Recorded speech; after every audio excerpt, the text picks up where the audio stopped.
We are here in beautiful Paraguay with Fernando Arriola. He's the owner of Nova Labs. He's a big, important person in Bitcoin mining and the crypto industry in Paraguay. So I'm going to let him talk, and we're going to learn more about Bitcoin Paraguay. Well, thank you very much, Travis, for the introduction. Hello, everybody. My name is Fernando. I've been in mining in the crypto space for about 10 years. I'm originally from Paraguay, but I've lived in the U.S. for a long time. I came here from working in the New York Stock Exchange about 10 years ago to Paraguay, and I started immediately working in crypto and crypto legislation. We've started the FinTech Chamber of Paraguay, which is about 120 companies that are dealing with financial technology and financial services.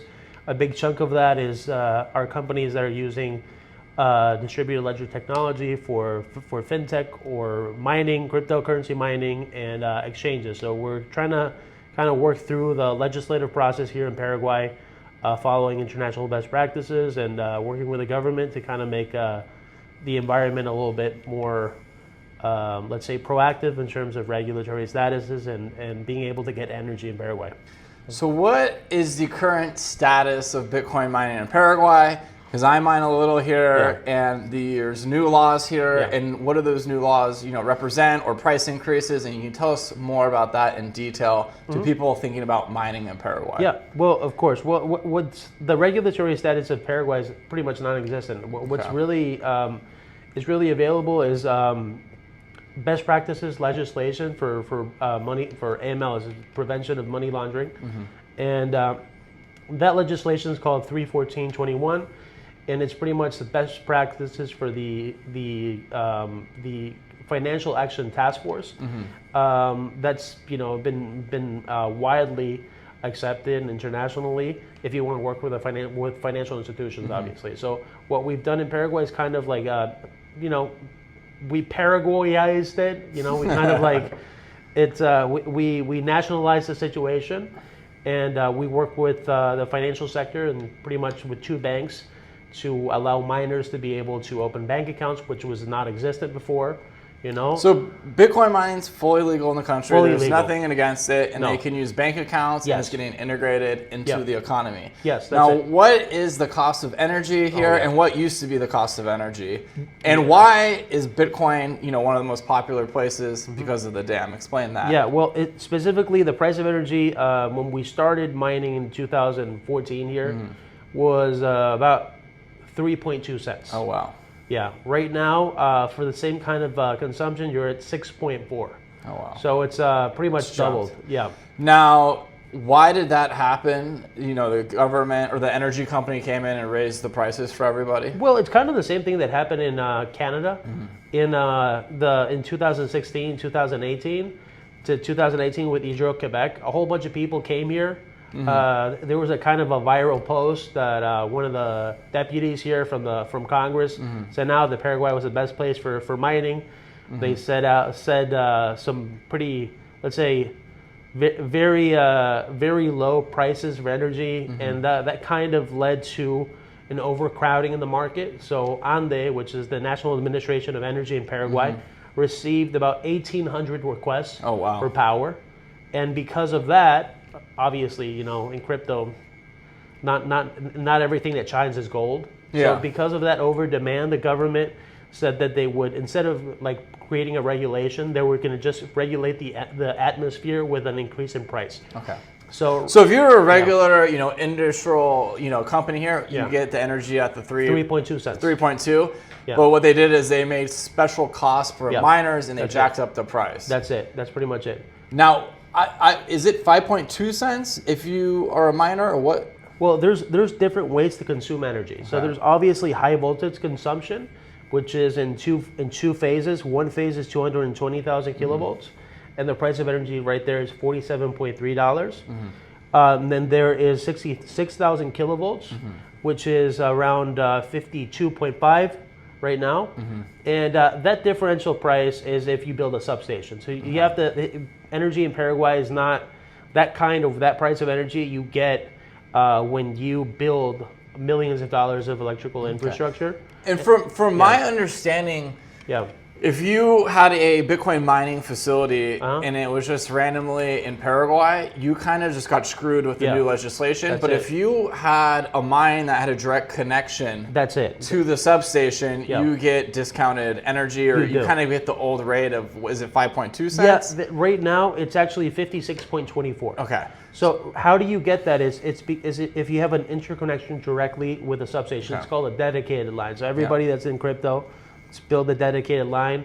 That means that you have to a direct, let's say, power line to one of the cells in the cell room of the substation. Okay. So that price there is differential, is actually 16% less than the low voltage or the low. Now it's expensive to build that direct line, and is it measured in how much does it cost per foot for that line? Do you know? Well, actually here it's per yard. Okay. So it's around $150 per yard. Yeah. So obviously, like if you got a plot of land farther away from the substation, you got to build an expensive line to your mine. That's the good thing about Paraguay. Either way, right now, I mean, before and then there's a before and after of this increase in price.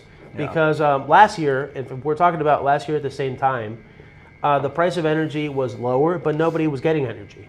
Why? It's because the government, for the same, let's say, for the same substation in Villeta, in close to Asunción, they received 150 requests. So how do you weed down that kind of demand? Yeah. Right? So what they did was, I know it's not the most fair situation, obviously, but right now there's a possibility of getting energy, which internationally at this point is very hard. A lot of people are going to Ethiopia. The prices of energy in the U.S. are in between $75 to $80, let's say, if in retail. Sorry. Yeah. If you're going in wholesale, you get reaching 55 to 60. Yeah, I mean, for me, with the price increases, you can now mine in, Texas for cheaper, with less corruption and risk there. Yeah. But for me personally, like places like Ethiopia, it's just too much of a risk. There's a civil war, you lose everything. I'm mining in Dubai, and I still like Paraguay. Yeah. Now, do you, with the price of Bitcoin nearing $100,000, do you think that, the government here might have made a miscalculation and be like, hey, we have all this abundant, cheap energy. Should we be mining and keeping a percent of what the miners keep in Bitcoin and have a strategic reserve? And at what price do you think they might reverse this, jacking the rates up on the energy? Well, specifically, and I completely understand to the point of people going to mine in Texas, and that's a big differential. We were talking about the cost per yard of constructing a dedicated line. The cost of infrastructure in Paraguay, the capital expenditure, is 3 times less than in the United States. So if to build a 6 megawatt site in Paraguay, you're paying about $70,000 a megawatt. Okay. In the U.S., you're paying around $250,000. Oh wow. Right. So it's a lot different. The cost of infrastructure and the cost of labor is a lot cheaper here.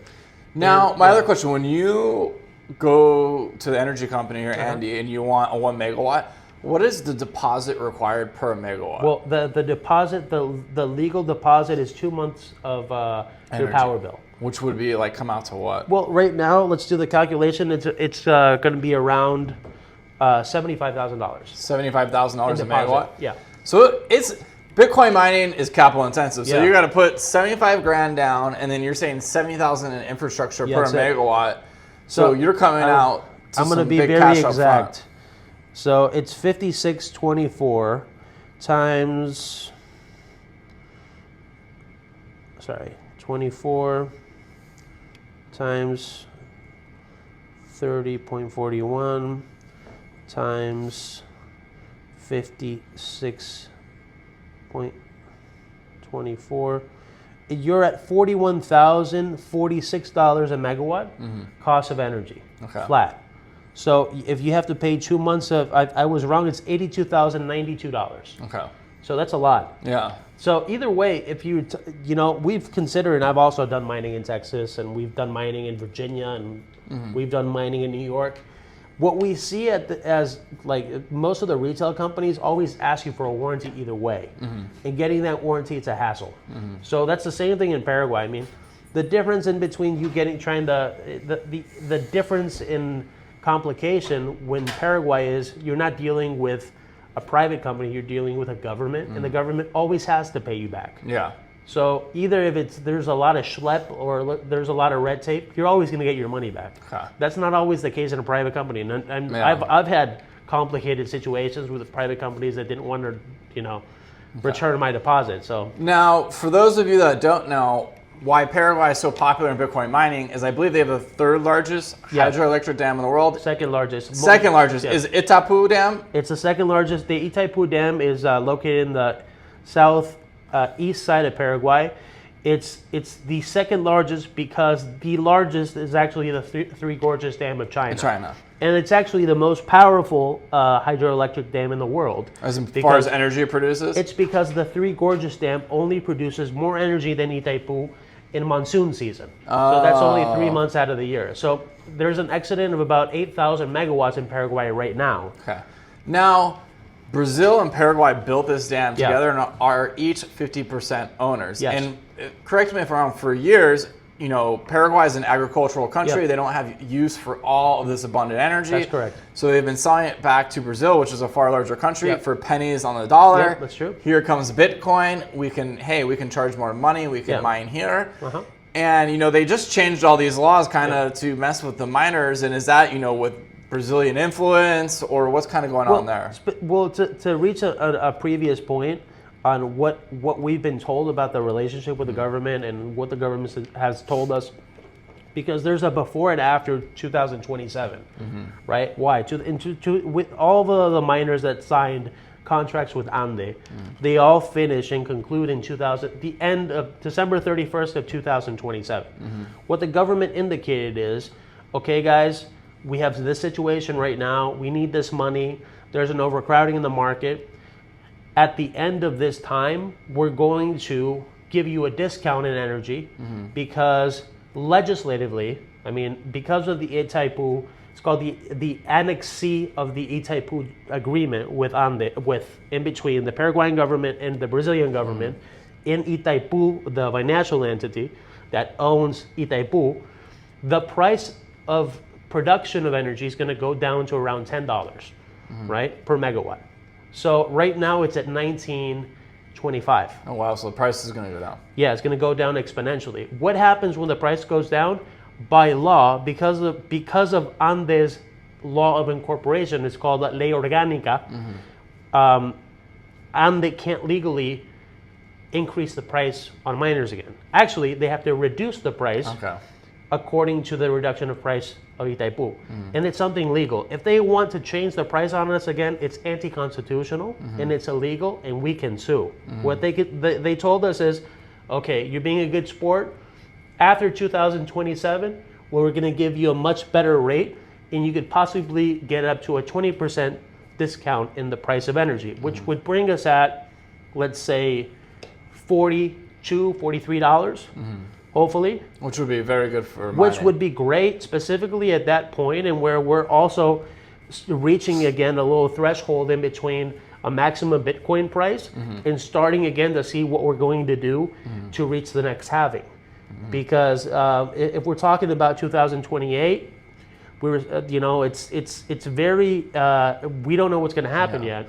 Well, for me personally, Bitcoin and crypto is so new, especially in Latin America, where, in the US, 1 in 3 people own a cryptocurrency. Here, it's very new, and a lot of people don't understand it. But what they'll understand is the price. And now, you have Trump in the US getting behind it, and now, other countries are going to be like, hey, we have to pay attention to this. And they might change their, stance. And, I spent a lot of time in Panama, and the economy's kind of been going down there, and they got to be looking at El Salvador right now, boom times. And be like, why don't we adopt something like this? Just the tourism aspect is crazy. It's great, but apart from that, there's something that's public now. But our chamber is actually working with the government in El Salvador to promote tokenization projects from Paraguay. So, and we talked to the government about this because the government's very hesitant. The next phase of let's say crypto and innovations in blockchain are going to be tokenization of real-world assets, and the fight in between countries if they want to do a central bank digital currency or not, right? So the tokenization of real-world assets is going to be the next financial product, and we're working right now in 2 projects. Paraguayan companies are working with 2 projects in El Salvador to try to see and to show the government that it's the best way to go, because you have a much wider range of investors, and El Salvador has done I think that has done the best job, apart from Switzerland, to creating the best space of investments for tokenization projects. Now, back in the last bull market, El Salvador adopted, and everyone's speculating who's going to be in the next country, and a lot of people were throwing out Paraguay. And I remember there was like a congressman or senator on Twitter who was like, he had the laser eyes on stuff. And after that was before I came down here. Coming down here, I haven't heard anything about adopting. This guy kind of faded into. Well, now he wants to be president of a football club in Paraguay. Okay, so he's gone. He's gone out of that, right? Now, is there any talk about this in the government of doing something like El Salvador? Because I haven't heard anything. Well, specifically for for Paraguay, Bitcoin will not be legal tender in Paraguay. Okay. I work in 4 commissions in the Senate and in Congress in general for cryptocurrency legislation, fintech regulation, and banking regulations. I'm a finance guy, and because of and I'm also the head of compliance for our chamber, right? So we work a lot in the legislative process. There's not going to be a possibility for Paraguay to become to adopt the same kind of legislation as El Salvador. It's not a possibility, because Salvador has a lot of different microeconomic situations, and they don't have a currency. Paraguay has the strongest currency in Latin America. It's actually less. So it won't be legal tender, but they might adopt it as a strategic reserve.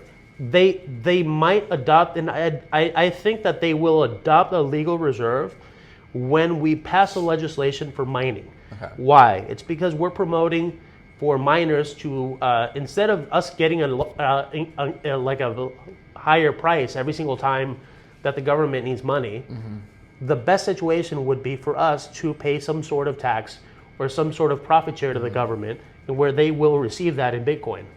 Because if I were the president, I would give cheap energy to the miners and keep a % of the Bitcoin they're mining as a strategic reserve. And you look at El Salvador just tripled its money. And Paraguay has this unbelievable asset of cheap energy. And with Bitcoin, you can mine it and export it globally, where this energy is going to waste, or you're selling it back to Brazil for pennies on the dollar. That's pretty much where you could just open the doors wide open to this mining and build a massive strategic reserve and do what MicroStrategies is doing, and just taking a % of it and not doing anything. And Paraguay could become a very wealthy country, and I think there's only 4 or 5 million Paraguayans. You guys have a low overhead here, and you could have a large amount of Bitcoin for population size. Well, that's what we're trying to do, to kind of show the government. Well, there's a fiscal situation that we need to resolve first, because the first thing that we're trying to do as miners and as business people in Paraguay is to register cryptocurrencies as an asset within the tax code. That's something that the IRS did in 2017. The Receita Federal of Brazil did that also in 2017. And Argentina did that at the same time. So if you get that out of the way, then that means the companies in Paraguay can also invest their reserves or invest any single kind of liquidity in Bitcoin or in cryptocurrencies in general. And they're not going to be taxed, and they're also not going to be persecuted. So I think that's the next point. Now, with the price hike, investments slow down a little in mining in Paraguay. So what are the large companies you have here? You have Bitfarms, and I heard Hive's coming down here. And what's Hive planning on doing, and how many megawatts? Well, there's Bitfarms. Bitfarms has 200. They're actually members of our chamber. Hive is going to be a new member. They're going to have 100 megawatts. Bitfarms has 200 megawatts. Wow. And Marathon is looking at 200 megawatts. There's also Northern Data, and it's a company that's a little bit controversial because they're indicating that they're going to do, I think, AI endeavors, which is not. The government knows it's not the truth, right? So they've now said that they're going to do mining initially in Paraguay, and then to prepare the road to AI, which I think is the best step. And they want about 200 to 300 megawatts. Oh, wow. So it's about in between 700 to 1,000 megawatts. Now, do you think that's the trend where it's just going to be giant publicly traded companies dealing directly with the government and all kind of the smaller miners disappear? Well, because it's hard to get access to energy now. It's not hard to get access to energy. The thing is, when you get to the next halving, you know, that's going to be the actual the threshold of understanding what the market for retail is going to be. You know, because at this point, obviously, if you have to invest a higher capital expenditure on mining, but get a much better price or rate in energy, you're going to stay in the market, you know, depending on the price of Bitcoin. If you have a $65 price, you know, you're probably not going to be, you know, a medium miner in Paraguay. I think that obviously it's going to be shifted to larger companies in the future, unless the Bitcoin price explodes. You know, but you also have to understand that, and everybody understands this, the difficulty is increasing rapidly. Okay. And it's actually increasing so fast that a few months ago it wasn't feasible to mine in Paraguay. Now it is. Now it is. Well, the return over investment for miners, the K Pros, for example, were 4 years. The lifespan of those miners is 3. I mean, what are you going to do? Yeah. Now, how big is the black market illegal mining in Paraguay, and what percent of mining do you believe is under the table? 75%. 75% is black market? Yes. Now, I heard someone, you know, I was talking to, and they said that, you know, illegal miners are making more than, you know, the drug business. Yes, if you're getting free energy and, you know, you're running these machines, you're just printing money, essentially. Well, it's not free energy. That's a misconception. Okay. Because when you get into that, and a lot of foreigners that come here, specifically Paraguayans, don't do that, because you understand that, I mean, obviously you're going to get persecuted, and then you're going to get into this corruption cycle. Yeah. Right? Because if they're not getting free energy, they have to pay off somebody. They're not energy directly, company guys. They're not really the people from Ande. The people that sell these types of energy are people that work as external engineers and electricians for Ande, and they know the whole grid. So they know where Ande is not looking. Okay. So you have to pay that guy, then you have to pay the police for protection, and then you have to pay the district attorney's office for protection. So you're paying about 15 to 20 grand a month. The cost of energy is 40,000. So with the price of energy, if you do something illegal, it's going to be what, like $30? Why not just go to Ethiopia? It doesn't make freaking sense. So there's not someone just tapping in and getting free energy. There's the bribes you have to pay. Yeah, you have to, and then you're in uncertainty. And there's a whole bunch of people that come to us all the time, and we have attorneys for people that have trouble, miners that have trouble. Now, didn't you propose to the government that if people get caught illegally mining, the government seizes it and uses those machines to mine for themselves? Yes, we did. We actually tried we changed the legislation last year for the penal code of Paraguay, because the extraction or sustraction of energy that was up to the penal code was very gray. It wasn't very direct. So we increased penalties. We actually criminalized the theft of energy in Paraguay. And we indicated in that document that the National Administration of Energy has the full responsibility of pretty much taking out or taking back and being able to use the infrastructure that was seized. Okay. Apart from that, we recommended that there be an institution that takes those miners and mines for the government, for government projects. Now, I know the legal miners are frustrated because their prices got jacked up overnight and they feel they've picked on, and now it almost incentivizes illegal mining again because the legal miners just got the price increased to a point where it's very hard to make money, and people illegally mining, their price is still the same. Yep. And I know that's been very frustrated for the mid-sized, smaller legal miners trying to do it the right way. I feel like they're kind of getting picked on right now. Well, I mean, it's for all of us. It's a very complicated situation. Yeah. But when you're dealing with a developing country, this has happened in Kazakhstan, Uzbekistan.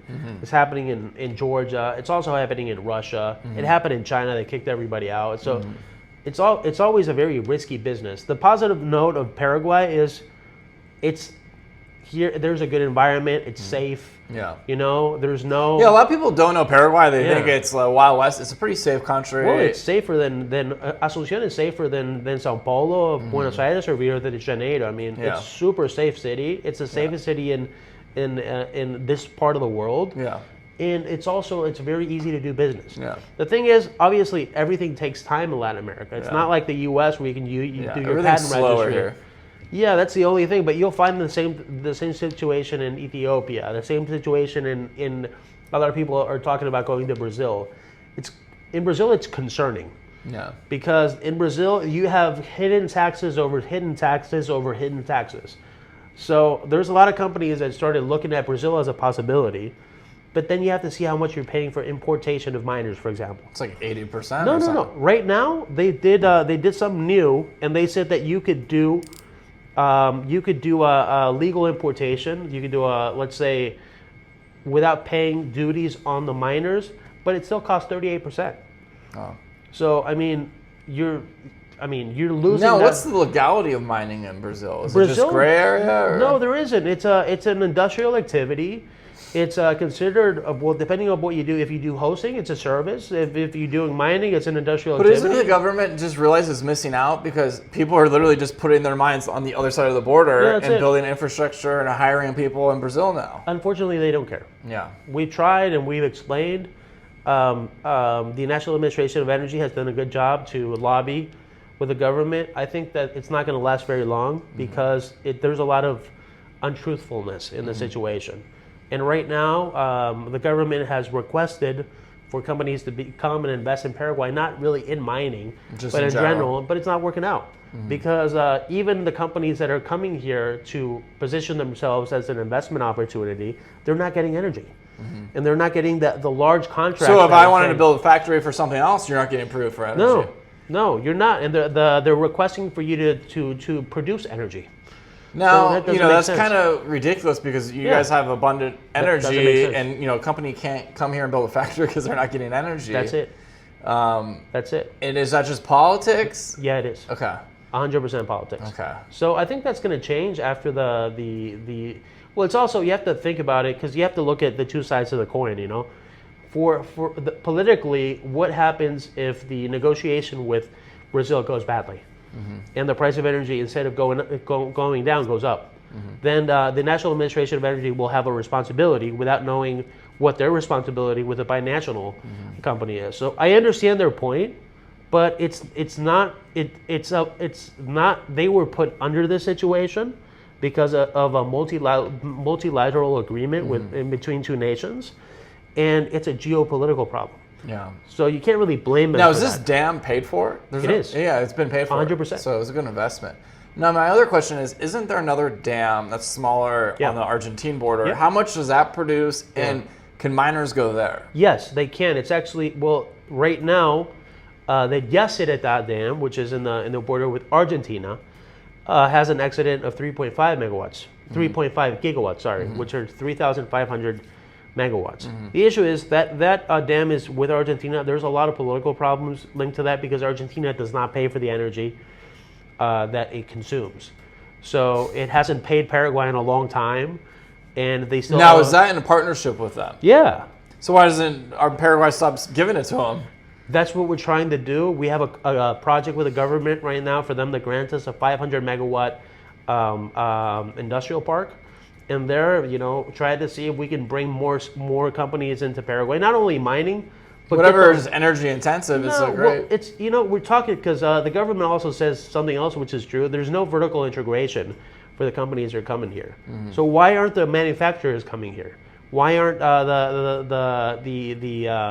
let's say the container manufacturers coming here? They want the industrial side of the business here as well. And I think it's a good idea because there's a treaty in Paraguay called the Treaty of Mercosur. And if you have a product of origin in Paraguay, you don't pay any single kind of taxes. So if you manufacture something in Paraguay, you can ship it to Brazil, Argentina, Uruguay. What about Bolivia? Bolivia, Chile, Venezuela. With no tax, or what's the tax if you make it It's here? zero tax. Zero tax. Yes. You have to pay. Obviously, you have to pay duties, port duties. It's kind of like NAFTA for Americans. It's the same thing. They have the same situation as Mexico has with the U.S., which is called maquila. Same situation as NAFTA. So that's what we're kind of promoting right now. There's a lot of companies interested. I mean, so that's similar. Like that's why certain cars here are cheaper. Yeah. Because they're made in Brazil and then they're shipped here. Yeah. Because Paraguay kind of has decent import taxes, and that's why you see the difference in cars here. Yep. Well, it's the same situation with Argentina, Brazil, and Uruguay. Their import taxes for foreign goods is extremely high. We're talking about 40 to 70%. Wow. Over the VAT tax. Over the now has that punitive tax, has that sparked manufacturing in those countries, or is that just raise the cost of living for everyone? That raise the cost of living for everybody, and the companies from Brazil. That's the funny side of miners going to Brazil and Argentina. The Brazilians and the Argentines are coming to Paraguay to manufacture and to do business. They don't want to do business in their own countries. So why would I go invest millions of dollars in a country where their own citizens are coming here because they don't want to pay excess taxes? And obviously, if you're going to work there, you need to open a company. And if to open a company, so do you think Paraguay is the best country out of all the those countries in the treaty to manufacture? Yeah, that is. There's a lot of companies that are coming here.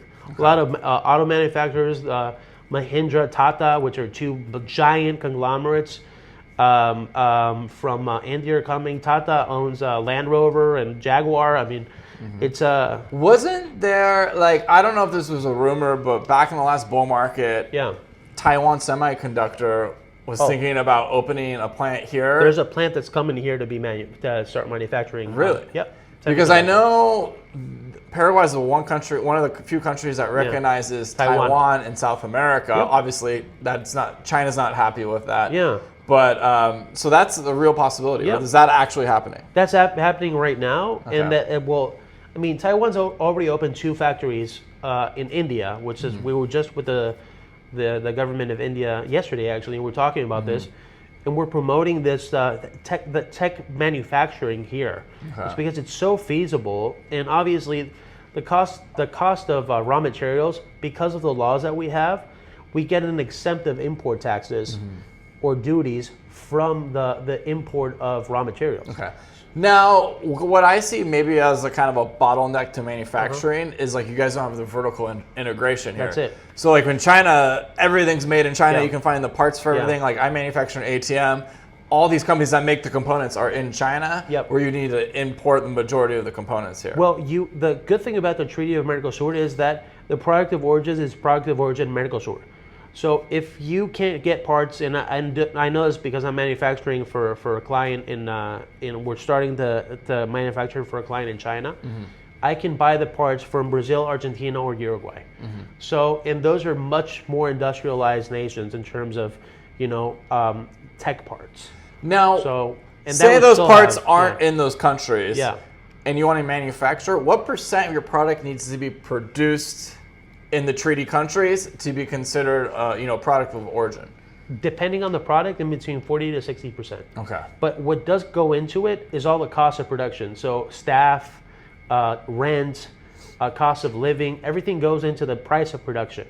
So it's not only the parts; it's also the real cost of production.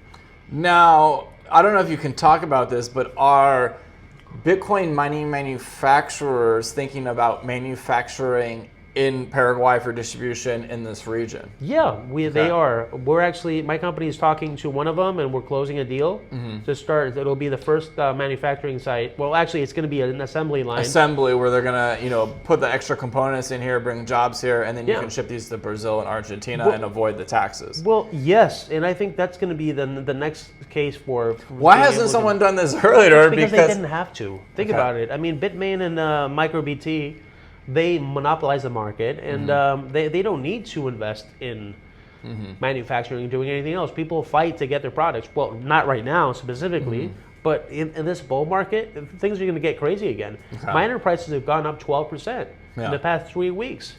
And that's unfeasible. Because as miners, we've gone through a lot of hurdles. It has not been a good market for miners. And the manufacturers hurting our business. Because instead of saying, hey, we're going to give you a discount, we understand that you've been clients for 7 years, They're not doing that. They're giving you the same price, and they're increasing costs. I mean, it's not really. And chips don't. The chips are not increasing in price. Okay. I mean, come on, who are we kidding here? You know. Now, finishing up, and I know a lot of people from abroad. They're like, "Oh, Villarrica, they have this super cheap energy." No. Explain the Villarrica situation to the audience. The Villarrica situation is the following. Villarrica is a small city in Paraguay. Yeah. It's about 50,000 people live there. And they have a contract that precedes Ande. So it's a contract from 1947. Yeah. So it's like a loophole. It's a loophole because they have an executive contract with the government. And before, what they did is they had they had turbines, and they burned diesel to produce energy, or they burned wood. Mm-hmm. So when the creation of Ande, let's say, Ande started reselling energy for them, and they built their own substations, and they have a government contract to sell energy to the city of Villarrica. Mm-hmm. The issue is that they have a legal dispute with the Paraguayan government that nobody knows if it's going to be resolved or not. So right now, the Paraguayan government is suing them for over $14 million because in the last increased price of energy, they didn't accept and they fought the government. I'm not saying that that's at all negative. I mean, or I can't really, it's not really, the legality of the situation really gives them the benefit of the doubt. Okay. The issue is just complicated because there is no exit energy in Villarrica. Because of this lawsuit, the government has told the company that's reselling the energy that they will not be receiving any more energy. And that's been proved. I mean, they've been requesting energy. So what is their cost of energy there? $17. So it's 1.7 cents a kilowatt hour. Yeah, they're selling it for 30. And because of this loophole, but the government, because obviously in the beginning of mining, all the miners went there and enjoyed the subsidized energy. The government obviously knows that, and now they're saying we're not giving any more energy to this region. Yeah. And then can you also explain how it's modulated there? Yeah. Well, the thing is, I was the first miner actually to start mining in Villarrica. Okay. This was about 6 years ago. Okay. I mean, the situation over there is very good if you're a very, very micro miner, if you have like 100 kilowatts, not if you're asking for 2 or 3 megawatts. Because they have a responsibility to the city of Villarrica, and that they have overcharged their system, and they were planning to get more energy from the government and didn't. Then there's parts of the day that they can't mine because in Paraguay, in the summer it gets to 110 degrees. So this is what happens. So there's all these little mines everywhere. The government knows where the mines are, and when it gets hot, everyone's running their air conditioner. Yep, that's it. And instead of shutting off the towns, they shut off all the miners. That's it. So how much uptime are these miners actually getting? In between 40 and 60%. 40 and 60%, and then you look at the energy rate, the downtime. Does it really pan out? If you have end of life miners that people give, that like they're giving it away. 90. No, 40, 50 terahash miners. Then you could think about it because the price of energy is 10 cents. Okay. It's not going to be. So that loophole is pretty much done, and there's a couple companies in there. There's 4 substations that are newly built in Paraguay. One is in Iguazu, which is in close to Ciudad del Este, which is great. There's also Valenzuela, which is a substation that's just being built right now. It's over 1,000 megawatts. Now, investors can invest and build their own substation. The energy and substations is privatized here. It's not owned by the government. No. Now, what is the cost and what is the return, and is it a good investment to invest in a substation? I've been in this business for over 12 years right now. I don't see the return here because I've been in the industrial sector apart from mining for a long time. My family's been in this business for a long time in terms of energy and reselling energy and anything that's engineering. The cost of production right now of like assembling a substation is between $11 to $15 million. Okay. Now, I want to build the substation for mining. Yeah. Can I only use that energy for mining? Yeah. Or can I resell this energy to the local city, or do I have to make a substation specifically for that? It's specifically for mining. Reselling energy is illegal in Paraguay. Okay. If you use it for your own industrial activity, it's not a problem. And you can do mining, and you can have an oil factory or refinery or do whatever you want. But you can't resell it. But you can't resell that energy. So there's obviously loopholes in terms of how you can possibly have a hosting contract with those. So you have to build a substation, consume it for whatever use you're going to use it for. Well, no, I mean, there's 2 or 3 cases in where, I mean, there's people that build substations in Paraguay and they're doing hosting. But what's the legality of that situation? They don't charge people money for energy. They give them. So let's say you spend millions of dollars investing in a substation just for mining, and they ban mining here in the future. Well, you're just shit out of luck. That's and you can't resell that energy to someone else. For me, that's the biggest risk for me is that there's an indiscriminate increase of price of energy. Okay. Because the return over investment for substations is 10 to 15 years. Wow. Is mining going to last for that long? I don't think so. I mean, because I was under the assumption like, hey, mine doesn't work out, then you could resell this energy for cities. No, you're just out. And what's the minimum megawatt you can build for a substation? 20 megawatts. 20 megawatts. And what would that cost? In between, $2.7 to $4 million. Okay. But the thing is, it's 20 megawatts. The best situation here, when you're reaching those levels, is just getting it more expensive contracts, medium voltage contracts, with dedicated lines, and they let you consume up to 12 megawatts. So the cost of that per megawatt is going to cost you maybe like 400 grand to build your infrastructure and everything else for your mining.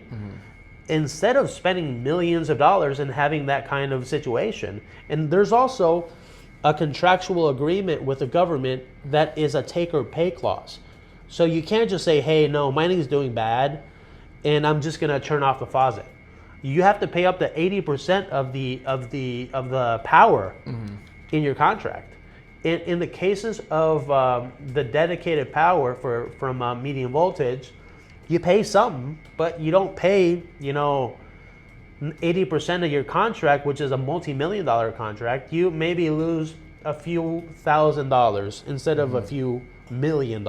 Yeah. So if somebody wants to come, there's a lot of feasibility for investing in the medium voltage sector. It's gradually easier to get a contract with Ande. It's free. You don't have to pay anybody. You do obviously have to have the project. You ask for, if you want to consume 20 megawatts, you get 6 megawatt contracts. The government gives you these contracts. So it's, are like Bitfarms and Hive, are they building their own substations? Oh yeah, they built. They are. And how many megawatts were those substations? I mean, what's the public information of this situation? Bitfarms has one in Villarrica, which is 100 megawatts. Oh wow. And they have one in Iguazu, which would be 200 megawatts. So they own their own substations. Yes, that's it. Wow. But they're multinational corporation. They're in NASDAQ. So I mean. Now, I know Hive's coming down here and this other company's thinking, but did did they kind of scare a lot of big companies away, like a Riot and stuff, where like, hey, why would I come here when we can do it in the US? And I'm not getting a crazy price decrease, why am I going to risk coming? A lot of these, American guys are like, oh, it's a third world country, banana. Their government's going to change the laws. Yeah. And did that scare a lot of people away, you think? Well, specifically, yes, it did, and we have a lot of clients that have nothing to do with Paraguay. And we're looking at options for burning gas in the U.S. Okay. I mean, it's a much better People business. go where they're treated best? Yeah. That's now, is there other stuff besides the mining with crypto here? I know you're talking about tokenization, but anything else in general kind of going on with Bitcoin here? No, not really. Okay. I mean, we have a financial services company for payments or international payments and everything else, but I see that the future of the business here would be more on the financial services side. Okay. I mean, lending, tokenization of real world assets, financial services through DLT. I think there's an openness with the government, and we talked to the central bank as well, and there's an openness for the technology. Okay. Yeah, what everybody's scared of is just the volatility of cryptocurrencies. Okay. Which I validate that because it's a commodities-based business, kind of, let's say. And there's risk to it. Yeah. So the government does not like risk. No governments like risk. What they like to do is, if you take a risk, they obviously charge you a percentage of that risk, which is capital gains tax. Yeah. That's what they're after. Wow. And that's what that's pretty much it. Okay. Well, thank you, Fernando. This was a fantastic interview. I mean, you're one of the top guys in the industry doing it here. And a lot of this information I didn't know, even though I do business down here. And I know you're running the Chamber of Commerce and compliance and all this stuff. Yeah. So it was really good chatting with you. Thank you very much. Thank you, Travis.